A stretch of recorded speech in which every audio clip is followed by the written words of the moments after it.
Before I get into the first tension, I actually should share a little bit of bad news with you. And it's just bad news about tensions in general. And to illustrate this, probably best if you everyone stood up. Just stand up for a moment. I'm going to show you a pattern with my right arm, and then I want you to replicate it. So I'm going to start simple. I know it's mid-afternoon. We've had a long day, so I'll keep it nice and easy. It just goes 1, 2, 3, 4, 5, 6. Up and down. Do it with me. 1, 2, 3, 4, 5, 6. That was perfect. So the left arm is a little trickier. So again, I'll show it to you, then you can replicate. It goes 1, 2, 3, 4, 5, 6. So up, out, down. You may have to pivot so you don't punch the person beside you. Here we go. 1, 2, 3, 4, 5, 6. Excellent. Right arm, one more time. 1, 2, 3, 4, 5, 6. We lost a few people. That's okay. Left arm. 1, 2, 3, 4, 5, 6. So now we're going to do them together. All right? So I will, you got this, you got this. I will slow down the pace considerably. All right, here we go. 1, 2, 3, 4, 5, 6. Arms should be down. All right, you got it, you got it. Good job. Grab a seat. I saw some arm circles. I saw some flexing. What are we demonstrating with that activity? Beyond just waking you up, I hope it is just a quick reminder that it's actually just so much easier to pick a side.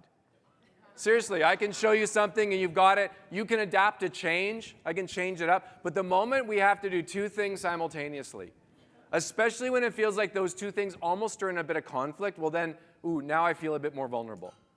You know, and what's interesting, I mean, just turn on the news. We live in a world right now that loves to pick sides because it's comfortable. You know, it's easy. And if you're dealing with the problem where there's the right answer, pick the right side. The challenge, though, is these tensions, it's not right and wrong, it's right and right. And it takes a little bit more of us to say, oh yeah, I've got to be able to navigate those two values together. Now, there is some good news that I'll share with you. You know, when we learn to do this, it really does stand out from the pack. Fitzgerald wisely said, you know, the test of first-rate intelligence, I would say the test of real leadership, whether you're leading people or just leading in your role, is the ability to hold opposed ideas in the mind at the same time and still function. To be able to say, no, both of those things are true. That's becoming a bit of a lost art. You know, and the good news is that's something that we can learn. It's something that we can really work hard at.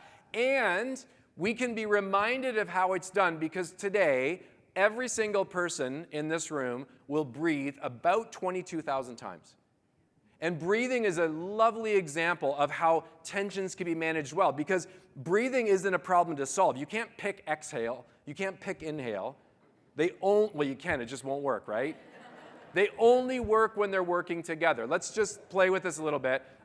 Everyone, when I say go, we're going to do a good inhale and exhale together. Okay, 1, 2, 3, go. Inhale. Exhale. Inhale again. And exhale. Okay, this time inhale, but keep inhaling as long as you can. Inhale and hold.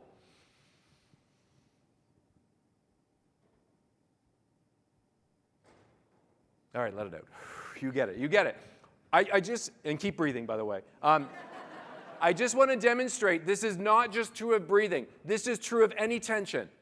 Goals and relationship, truth and tact, empowerment and accountability. Both sides have a critical value, not a nice to have, a needs to have. You know, you inhaled and all that oxygen filled your lungs, it fueled your cells, but this is true of any tension. If I over-focus on one side and I neglect the other, I actually lose the very values I set out to achieve. And you just felt that. All of a sudden, you're like, well, this isn't working very well. So you exhale. Solve the problem. But if I had you exhale and hold it, within no time, you're gasping for air. Now, as I said, the cool thing is our body manages this well. What we're going to do now is say, okay, when you start to look at one or two of these tensions that you'd say, yeah, for us to work well together, that's a critical tension. I'm going to say, is it like breathing right now? Do you feel like you're getting the benefits of both sides? Does something feel a bit off? That's okay, but what can we do to get it back to that healthy breathing pattern?